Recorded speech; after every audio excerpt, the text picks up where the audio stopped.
কেনেকৈ নেদেখুৱাকৈ থাকিম আপোনালোকক একদম থাকিব পৰা নাই।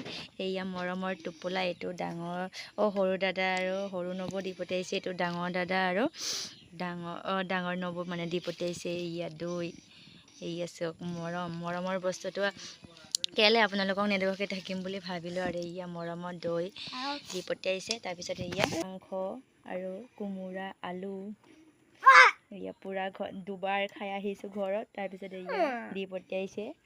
তাৰপিছত এয়া মৰমৰ টোপোলা, মৰমৰ মানে ভাই ভনীৰ মৰমৰ টোপোলা।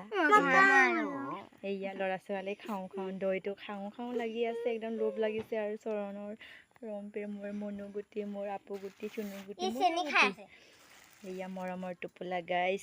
এইবিলাকে ভাই ভনীৰ মৰম নকৰিবা। এয়া উলিয়াই দিলোঁ, বেটা বেটি পূৰা দৈ খাই আছে। ময়ো অলপ খাই চাওঁ। মজা লাগিছে, মজা। বেটি কেনেকুৱা লাগিছে খাই? মামা মামীৰ মৰমৰ টোপোলা দিয়াটো কেনেকুৱা লাগিছে?